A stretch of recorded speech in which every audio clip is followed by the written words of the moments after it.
Today, we're going to be finishing up the rear seat cushion on a 1959 Mercury Monterey. I've already started it, as you can see, and we're jumping right into it. I'm going to make a pattern using tape. If you watch our motorcycle channel, you see me using tape a lot.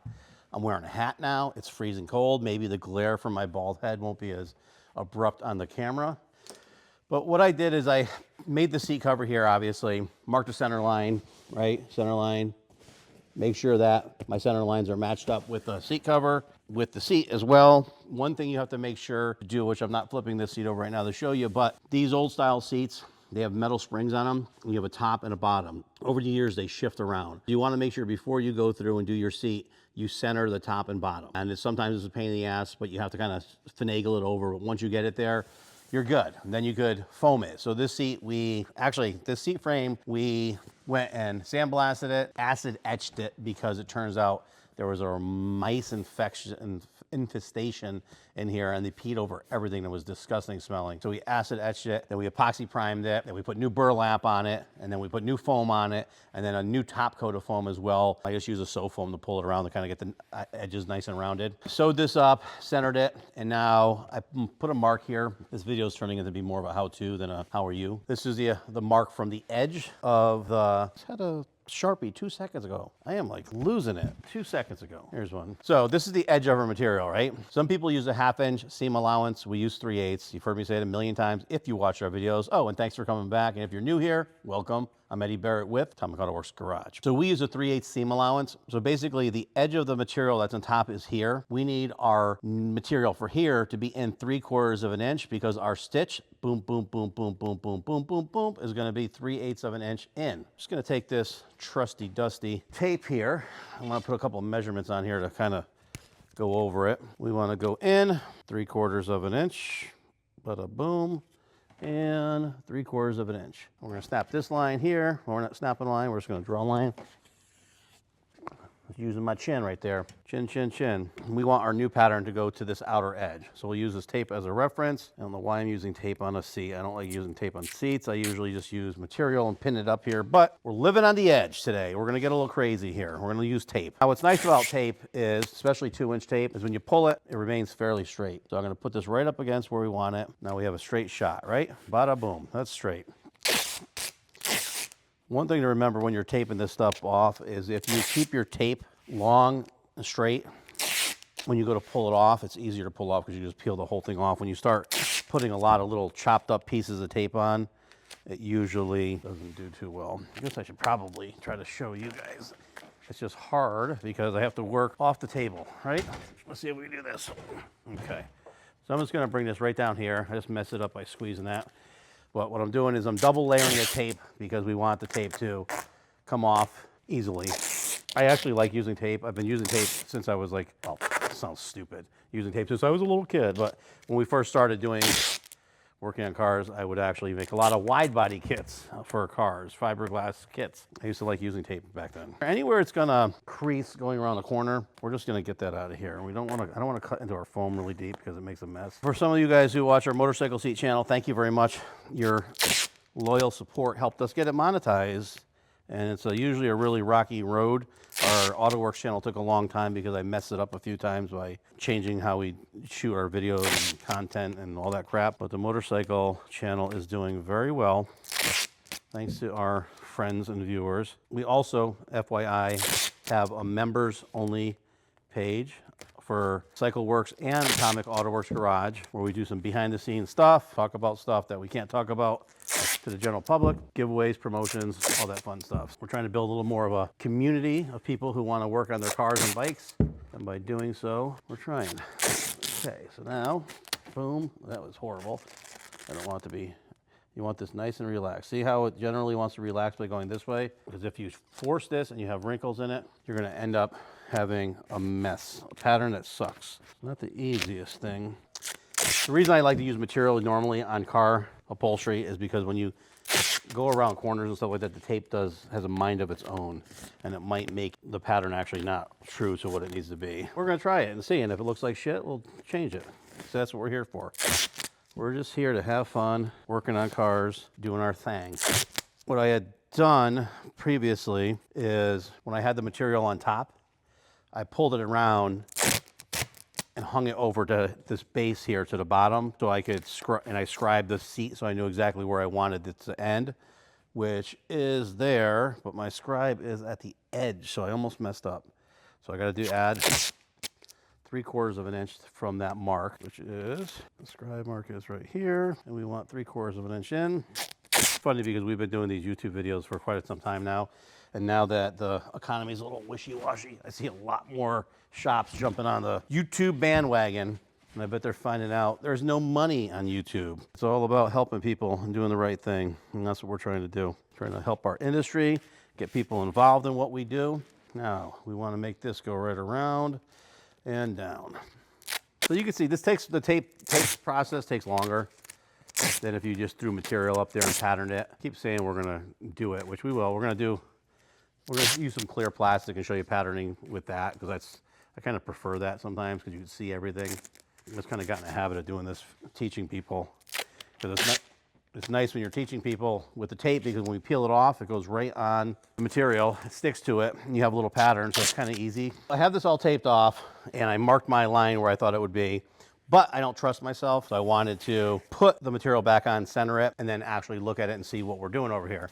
Also, I am using a Sharpie. It's a good reference for when you guys, more of a visual for you to see it, but you have to always be careful using Sharpies, because if you get this on the material, c'est la vie. So you can see here, my original mark was here. My yardstick is here. I want to measure here from that to that. We're right at 3/4 of an inch, so we did pretty good. It's a little wobbly up here, so I want to make sure that this is a little better, which actually mine is good. The other one that we just did quick is wobbly, and we don't need that. So what I'm going to do is spin the seat around so you can see it. You can see I marked just a quick mark where the seam's going to be.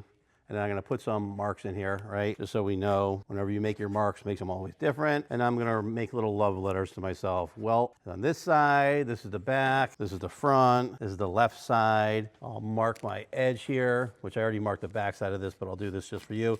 And I am doing this, hashing it, right? I have a bad habit. I've been doing this since I was like 17 years old. I just want to rough line it. When I grab my razor, I'll just make a nice straight line, and then I always correct it as I go, which is not the right way to do it. You should sit here for fucking hours and make a perfectly straight line, and then cut that out, and then make this seat into a project that takes you 6 years to do it if you want. I'm not doing that. You could take and cut this right on here if you wanted to, bada boom. I'm gonna cut the ones that I need to cut very carefully, because I don't want to dig deep in here. Kind of like if you're a custom painter and you're doing upholstery, like when you're doing custom paint with a razor blade, sometimes you have to cut your designs out, and you don't want to go through layers, so you got to be really, really careful. It's the same thing, because what happens is you end up splitting the foam apart really bad, and if for some reason you have to change your pattern, you're going to have a cut foam there. I also made some measurements and marks on here. I actually marked it from the back side and put like add. So I marked it here, which just tape fell over, and I just put add 2 inch, plus 2 inches, so I know to do that. So now with this off, you can see it looks kind of messy. So what we're gonna do is go through and trim it. Talking too much, I forgot to double up the tape. So now you can see what happens. If you don't double up your tape, it has a tendency to pull from there. So what I'm gonna do is we're just gonna go through and double it up here, even though it's together and we're probably fine. We don't wanna take a chance, right? This line here is the line we wanna go by. Gonna take and cut it, right? Peel this off. And you can use, I should have just used a straight edge next to me. It probably would have been easier. When we do the pattern, I am going to use a straight edge. That's that, bada boom, bada bing, right? You know what I forgot to do? I'm an idiot. Forgot to measure or put marks on the side that we're sewing to. So we're gonna stick this right back on here, and luckily for us, we know exactly where it has to go. Now we're back in action. We're gonna throw this piece back on here, center it. You wanna make sure that you have your marks for where this meets this, because when you go to sew it, if you have this shifted and you sew the other side, this seam is gonna make the seat look all tweaked and disconjobbled. I put this back on here. Where this meets the front is very important, because if our welting comes around and it's touching a stitch in one spot and then a ½ inch away from the other side, it's gonna look like crap. And yes, when the seat's in the car, someone's probably not gonna notice it, but when it's not in the car, before it goes in, you will notice it. And if someone cares or really knows what they're looking at, they're gonna see it pretty quickly. I went through, I marked here on this side where it meets the welt, same thing on there. I did put some marks on both sides to line these panels up, but my most important mark is going to be this front seam here on this seat. I want to make sure that this side panel meets up exactly the way it goes. Oh, I'm cutting the back out here too, because I want to make this 2 separate pieces because it kind of has a lot of stuff going on. I laid out all these tape panels on the vinyl, and what I did is, and I don't like to do this, is I would cut this where the stitching is, the dot, dot, dot, but I added the 3/4 of an inch. The reason I normally don't do that is because sometimes you forget, and then you add your 3/8 to this, or you forget to add the 3/8 to this because you think the template's cut out.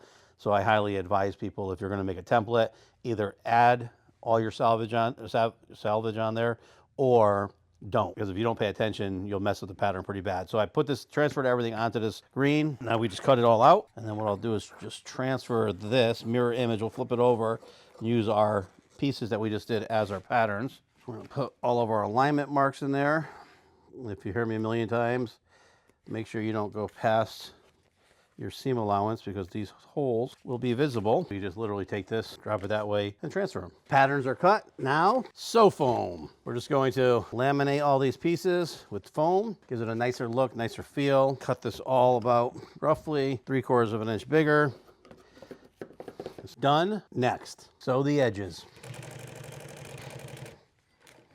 Trim the edges. Garbage. Why didn't I back these ones? These ones go behind the seat. Sometimes too much material behind the seat pushes the bottom seat forward. There's also the brackets that hold the backrest up in and are bolted in. I don't want to put too much foam there and push it in there. This is behind the seat where you never see. Usually put the sew foam on where you do see because you want it to kind of give it a little more professional look. Like you see that, professional. Sew these together.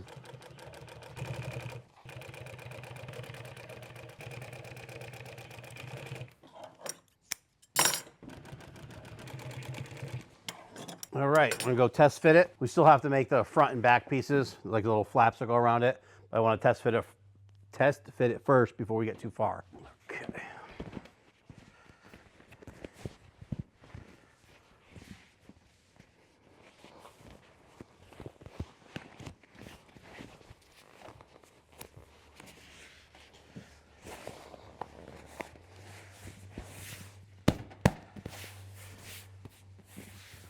Okay, so we got a rough mock-up. I am crooked over here by a big old bit.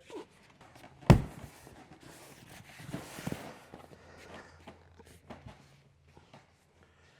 looks better on this side.